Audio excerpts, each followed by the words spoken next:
So picture this, a pile of papers you meant to file, a to-do list somewhere that you can't find, and a sinking feeling that you are forgetting something really important. Sound familiar? Welcome to episode 59 of the Learn and Work Smarter podcast. If you are new here, I'm thrilled to have you. And if you've been around a while, welcome back. It's great to have you too. Today's episode is packed with practical organization tips, especially for those of you with ADHD. But here's the thing. Even if you don't have ADHD, this episode is going to give you some powerful strategies for improving your daily life in school, work, and home. As a private executive function coach, I work with a wide range of clients. Many have ADHD, but some don't. They simply struggle with executive dysfunction. The truth is, the systems and the skills that help people with ADHD thrive are just as effective for a neurotypical person who just wants to get more organized and feel more in control. So whether you are navigating ADHD or just looking for strategies to finally get a handle on the chaos, then this episode is for you. Now, here is a roadmap of our episode today. Unless I decide to totally change anything on the fly, which I just might do if I feel like it. But we're going to talk about the connection between ADHD and skill development, which includes some mindset, real talk. Okay, there's no way to avoid that. Next, I'm going to unpack the ways that improving your organization can have a dramatic impact on your life, if I may be so bold to say that. This actually does explain the reason why I focus so much on organization in this podcast. And then finally, we are going to cover a whole bunch of practical tips that you can start now, like right when this episode is over, to feel more in control of your space and your things and your mind and your life. You get it. We've got our roadmap. Maybe you have a cup of coffee and a notebook, and we are ready. Hello, you are listening to the Learn and Work Smarter podcast, the podcast for students and professionals who want to learn and work smarter. I'm your host, executive function coach, and founder of schoolhabits.com, Katie Azevedo. As a reminder, everything I mention in today's episode will be linked in the show notes, including a link to the transcript, which you can also find at learnandworksmarter.com/podcast.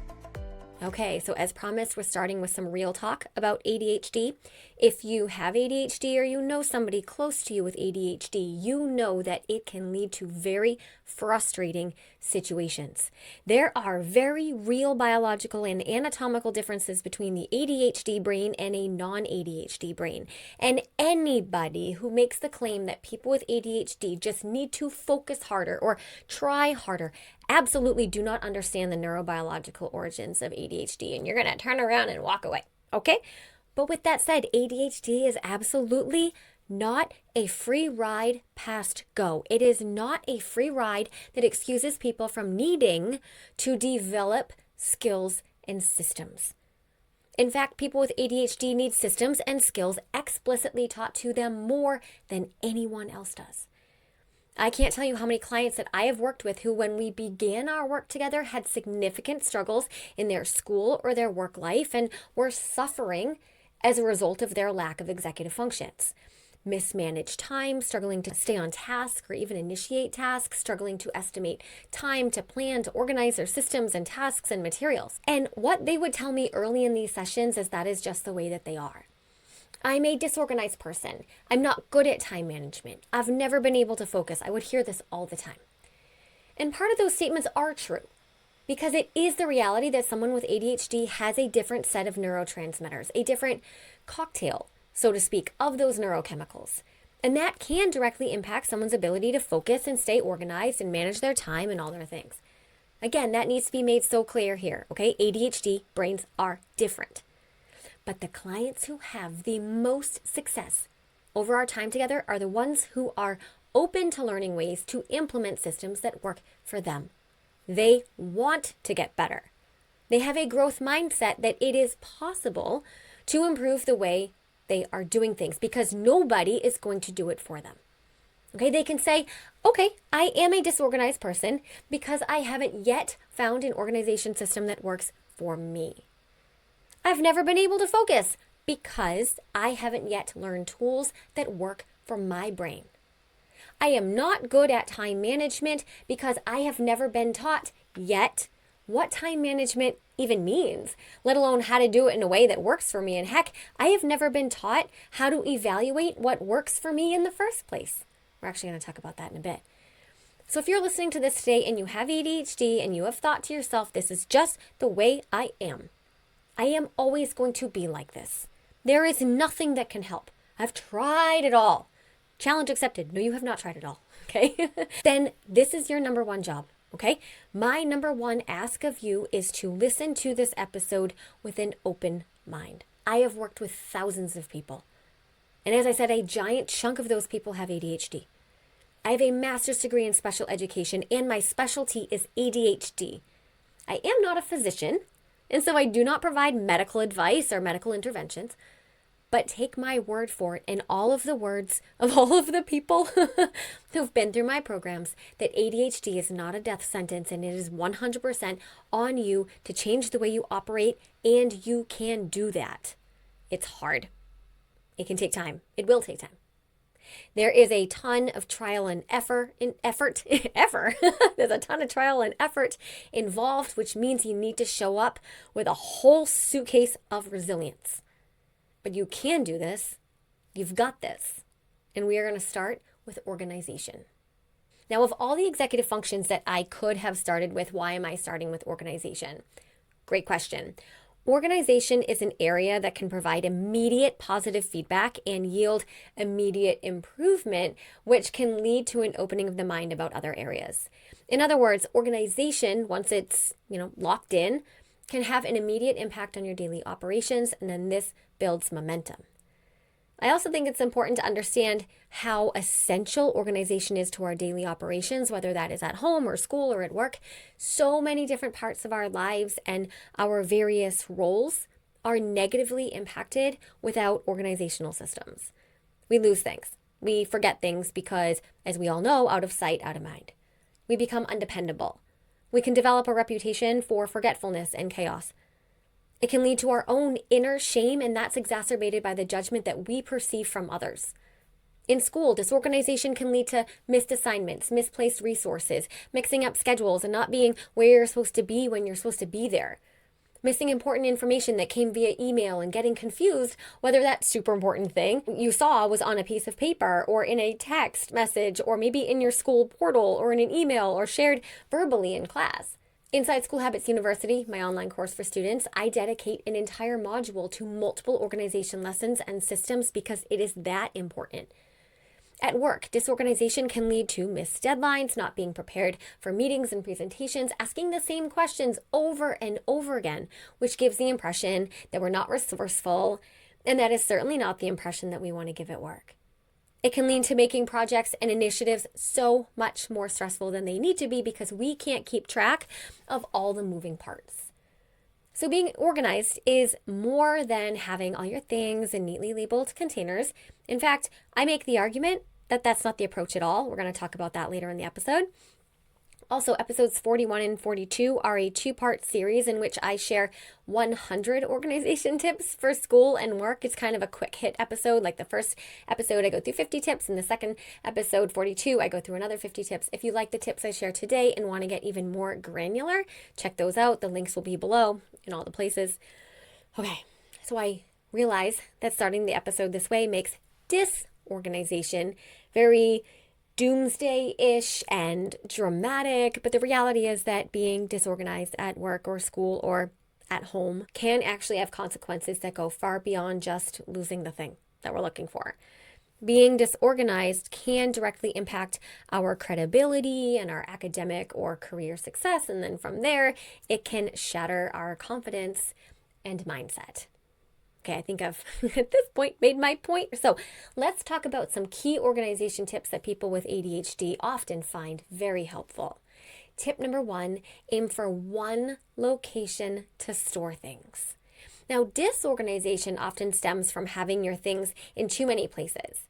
More options for you to store something or look for something when you need it. The more spots you use, the more cognitive energy it takes for you to remember where everything is.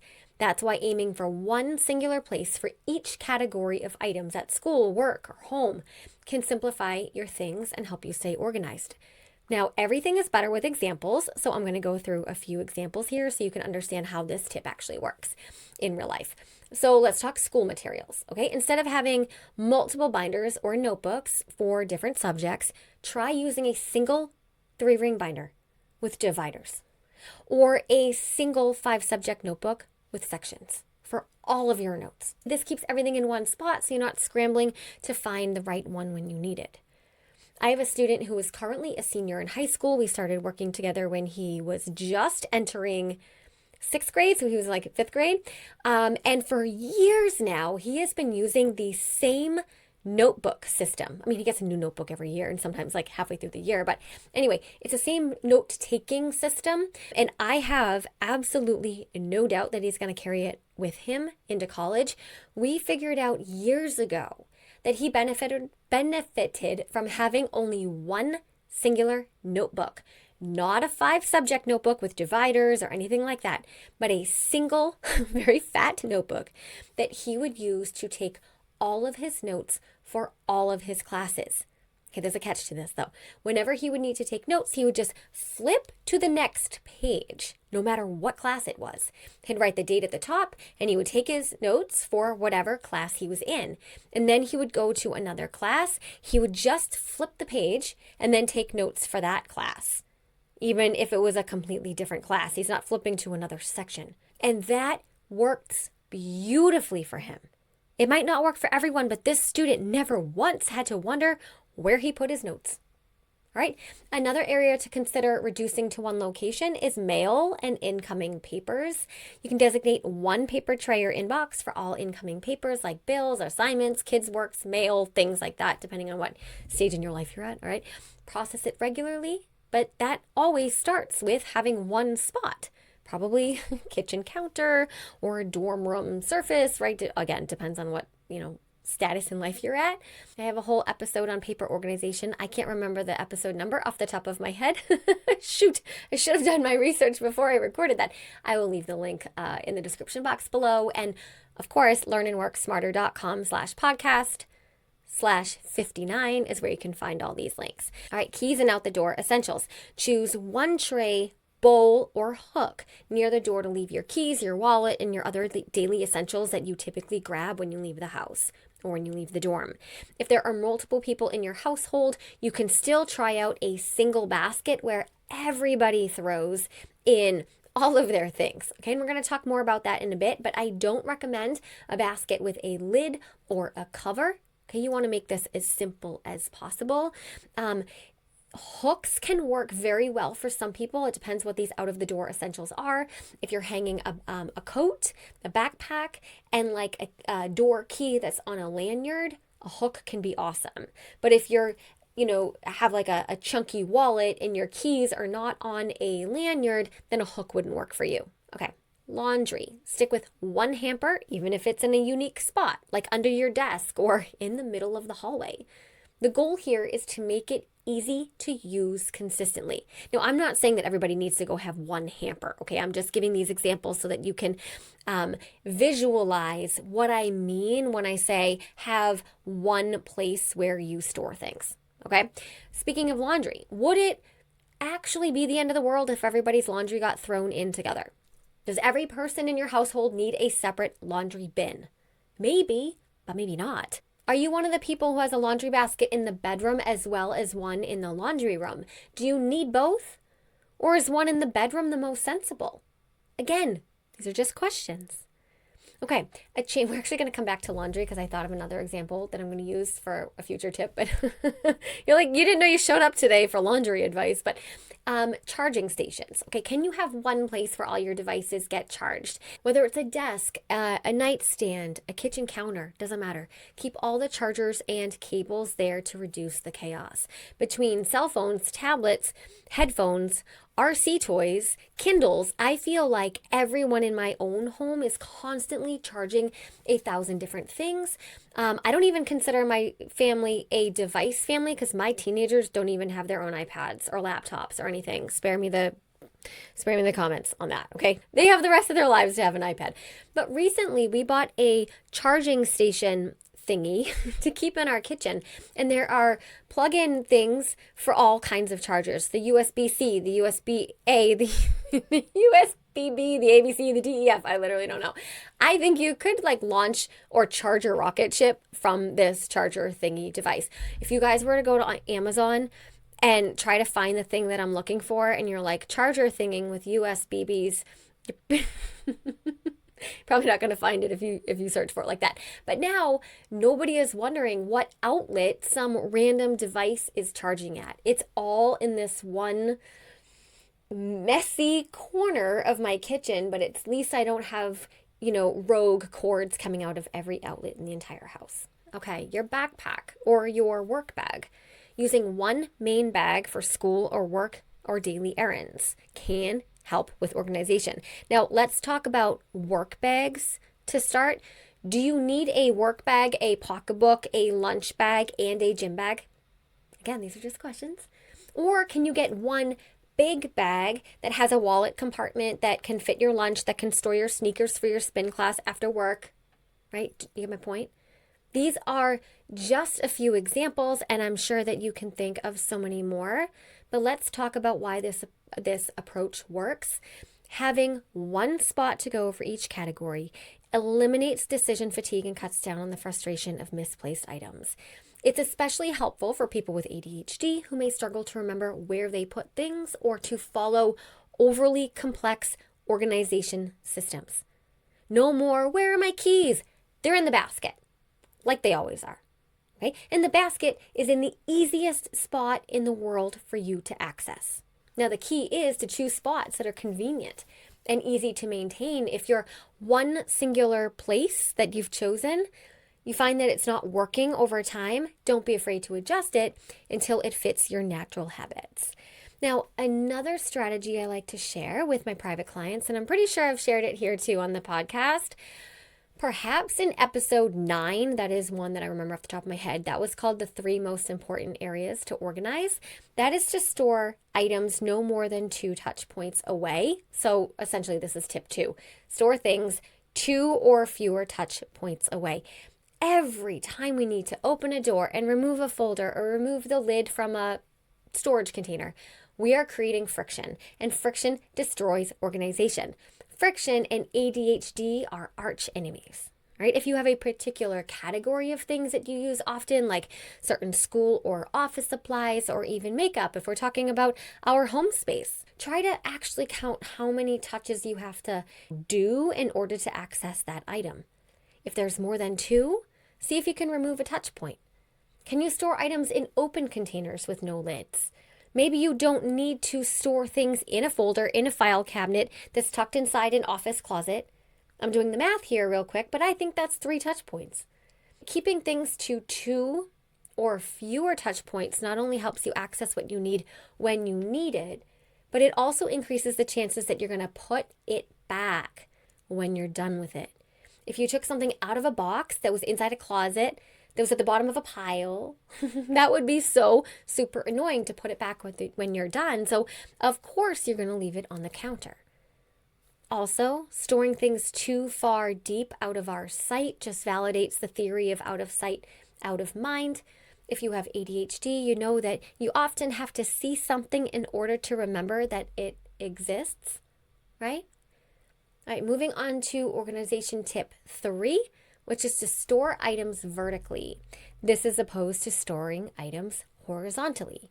Vertical storage provides natural limits, whereas horizontal storage essentially has no limits. The limitation of a growing pile of papers on your desk is just essentially the ceiling, right? So anything that can be stored vertically, I suggest doing so. So books, music, papers, magazines, vertical magazine files are an excellent solution here because they provide a natural limit. If you have more things that can fit into that vertical magazine container, then that's your sign that you have too many things. Vertical storage also makes items accessible and easy to put away because you're not dealing with items that are stacked on top of each other, again, which creates too much friction if you want to put something away because you don't want to topple the pile, you know? All right, tip number 4, limit things to 3 categories. So this was the example I was thinking about for laundry. I said we're coming back to laundry. So for laundry, maybe no more than 3 categories. Color coding things, cool. Pick 3 colors or fewer. Email inboxes and tags, 3 or fewer. Actually, I want to come back to email too. For example, I had a student who for every single subject had a folder for homework or things that he completed and had to turn back into class. He had one for handouts, so worksheets or whatever, and one for things that he got returned, like tests and quizzes. And then there was one more, which I can't remember right now. Maybe it was his notes. I forget, but he had 4 folders. Every time he got back a piece of, and this is for every class. So every single time he got back a piece of paper, he needed to make a decision about where is this going? And every time he needed to retrieve a piece of paper, he needed to go through the cognitive effort of thinking, okay, which folder is it? Like, is this handed back thing a handout or does it go with my tests and quizzes? It was like too much, far too much friction. And I I don't ever recommend a system like that. In fact, I recommend only a single folder for academic subjects. Now, it can be a folder with 2 flaps, so it's naturally divided. You can have, handouts on one side and maybe things you need to submit, like homework, on another side, and then take your notes in a notebook somewhere else. I had a working professional client who, as this is the email example I want to talk about. So this is a professional client who was part of our work together. We were developing an email management system. I talk a lot about email management in episode 15. In fact, that entire episode is dedicated to email management. If you do want a deep dive, I do highly recommend that episode, and I will link it below. But before we dove into our email system creation process, we obviously assessed what she was doing, and she had all of these beautifully labeled email inboxes that she designated for particular kinds of emails that came from this person, emails that came from that person, emails that pertained to this project, emails that related to that project. Okay. She had really, really good intentions and thought that this was a way to stay organized. But again, all it did was create more friction and more choices every single time she went into her email system. And of course, this means she abandoned the system, right? So what we did is we reduced it to only 2 categories: her primary inbox, okay? And then there was one category that we created a separate inbox, and I can't remember if we labeled it resources or reference, but it was one of those. And that's where she would drag any emails that contained information that she felt she would need to reference at some point. Okay, it didn't have dates, it didn't have urgent tasks. That stuff was in her calendar or her task management system, but maybe it was emails that contained, company policies or things like that. Stuff that she might need to look at some point in the future or just semi-occasionally, but not regularly. I had a client who came to me for executive function coaching for his career, but many of us, our career blends into home and our private lives. And we ended up talking about his mail processing system, not email, like actual snail mail.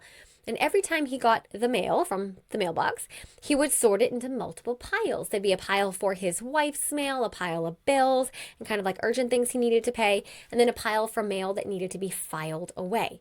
Now, you may have just done the mental math and said, okay, well, that was 3 categories. So doesn't that fit the criteria for a good organization system? Well, fair question, but no, not in this case. 3 piles in this case was too much friction. It was too much decision making. And it led to an accumulation of multiple piles that all ended up bleeding into one another. And it became so overwhelming that he just never processed the piles. So we reduced those 3 piles into 2: urgent, non-urgent. And of course, the junk mail, the obvious junk mail, never made its way into the house in the first place. Right? And then part of this email management system was addressing these piles on Sundays. He did not like to go through the mail every day. It was too stressful. It didn't fit his, routine. Sometimes there were things he needed to talk to his wife about, right? They didn't cross paths, at convenient times to do it together. The whole story. Everyone has their own situation. But they made a deal that whoever got the mail would put it into these 2 piles, urgent and non-urgent. And on Sundays, they would go through it. This worked for them. Yeah, even the urgent stuff, they would still handle once a week. All right, because if something were like that urgent that it needed attention, like right away, you're going to get a phone call. You know what I mean? All right, ADHD organization tip number 5 is to keep your task management system simple. I talk all about task management in episode 5. And well, I designed all of those tips for people with in fact, you know what? I designed all of my tips. My School Habits University, my blog, my YouTube, everything I create is for people with ADHD and executive dysfunction in mind, because I know that anything for someone with ADHD and executive dysfunction is also going to work for someone who's neurotypical and doesn't have executive dysfunction. It doesn't work the other way around. You know what I mean? But anyway, some of the strategies that I explain in that episode, episode 5, may be a little bit less ADHD friendly than the ones that I explain here, which is why I kind of want to dive a little bit deeper into task management for people with ADHD now. But please know this, you're allowed to experiment. It's not that I need to give you permission. You don't need my permission. You can do what you want. But I encourage you to experiment and figure out what works for you. In fact, I'm going to talk about that in tip 6, actually. But back to task management. There are some absolutely gorgeous planners and calendars and luxurious digital templates and all of the things that you can spend money on and can work as a task management system. But hear me loud and clear. People with ADHD often find so much more success in systems that are simple, in systems that are foundationally non-complex. You can add flair and flourishes and personality tweaks to your system over time, but the core of your task management system should be the absolute simplest possible. So what is that? Well, for many people, it would be a simple list. Okay, obviously, if you are a project manager for a large company, you're going to need something more robust than a list to manage your projects and tasks. So you can skip this tip, okay? But if you have an average amount of tasks to handle, or you're a student with a regular amount of assignments coming out each week, or you're managing a household, right? Or you're doing a combination of those, you can often get by with a simple running list of all the things that you need to do. I suggest using a notebook for this and not random pieces of paper, which can get misplaced in the piles. But just a regular notebook. You can find it at Walmart, at Target, at TJ Maxx. If you live in an area where there's like a TJ Maxx, you can get a notebook for $5 or less sometimes. So we're not talking anything extreme. Now, as tasks arise, as people ask you to do things, as emails come in with to-do action items, as you get assignments, as you just remember that you're supposed to do this thing, you add it to your list. And as you complete the items on your list, you cross them off. And then once you fill up an entire page, you turn the page and you rewrite any of the items that you did not complete. I think this step is very important because before you know it, you could be 5 pages deep and lose track of some of the tasks from like 5 pages back that never got completed. So just add to your list. We're not talking necessarily about prioritizing, just adding them to the list. Complete it, cross it off, and then when you fill up that page with tasks and you need to turn the page, before you do so or as you do so, go back to the previous page, and any that weren't completed, you would rewrite them on the fresh page. Now, this tip is also related to tip number 1, if you think about it. That tip was to have only one place to store things. If you only have one notebook where you write down absolutely every possible task that you're responsible for, you are never going to have to wonder where you wrote that thing down. It's going to be in your trusty notebook. As I said, you can always add some flair to the system. If you want some level of prioritization, you can use a colored highlighter to highlight the urgent tasks with closer deadlines. You can start actually adding the deadlines. In episode 5, the task management system, I do make a big stink about making sure that your task management system has an element of a functionality where you can track deadlines and, when things are due. But if the tasks that you're managing don't have these strict deadlines, they're just things that have to get done, then maybe you can just get by with writing the tasks down. If they do have deadlines, remember, big deadlines go in calendars, but you could just, split your notebook page in half and write the task on the left, and you can add the date that it's due or that your goal to get it done by on the right hand side. But the golden rule is to keep the core system simple. All right, tip number 6, function over flair. Now, whenever I talk about organization in any context at all, you're going to hear me say how important it is to focus on something's functionality over how beautiful it is. A system has to work for you before it looks pretty. A system has to perform for you before it matches what you see on social media. A system has to make your life easier before it rivals what you see on a Pinterest board. And for people with ADHD, function often looks very different than function looks for someone who's neurotypical. As I said earlier in one of my tips, you might find that storing your laundry basket in the middle of the hall is the perfect place for you because you don't like to walk all the way down the hall to the laundry room. Awesome, then keep the darn laundry basket in the hall, even if your inner critic says that's weird. Okay, if you're the kind of person who loves sticky notes and they truly, truly work for you, it is perfectly fine to use a sticky note task management system where your entire computer screen and work surface is covered with sticky notes. Might someone look at that and think that it looks cluttered and non-functional? Maybe, but who the heck cares? Like, nobody cares. You shouldn't care. If it works for you, if it truly benefits you, and it makes your life easier, then that means it is a terrific system for you. I told you earlier about my student who uses only one singular notebook for all of his notes, and he doesn't even divide the notebook into different classes. By many, many standards, that would be the definition of disorganization, but it works for him. If you have to carry a ginormous bag around with you everywhere, one that fits your lunch and your computer and your sneakers and your change of clothes and your notebook and literally everything, because if you don't do that, you're afraid you might forget something, then do it. Go get the biggest darn bag you possibly can. Now, someone else might consider that bag disorganized or overpacked, but again, if it makes your life easier, then that is a great organization system for you. Have you heard me several times now say the phrase, if that works for you, if that makes your life easier? That is the key here. Any organization system at all can be terrific, no matter what it looks like, okay? No matter what shape it is, color, whatever, if it works for you. But the superpower is knowing how to know if something is working for you. I have an episode called Are Your Productivity Systems Broken? That is episode number 12. And in that episode, I share some strategies for figuring out if what you're doing is truly working or not. And I bring that up because oftentimes people with ADHD or executive dysfunction also struggle to assess if what they're doing is working. All right, and then one final note here. I don't know if I'm going to call this tip 7 or if it's just a bonus tip, whatever. But when you determine that your system isn't working that great, or maybe you're even getting bored with it, which happens, it's my advice to always try to tweak your system before you throw it away altogether. Take what you're currently using, do it for several weeks to work out the kinks and let the novelty fade, and then start noticing the areas of resistance. When are the moments that your system's not working? At what point is your email becoming overwhelming? At what point is your kitchen counter becoming a total mess? At what point and why is your backpack overly flooded with papers, and why are you not putting them in the folders that you bought? The answers to these questions give you insight into how to adjust your system.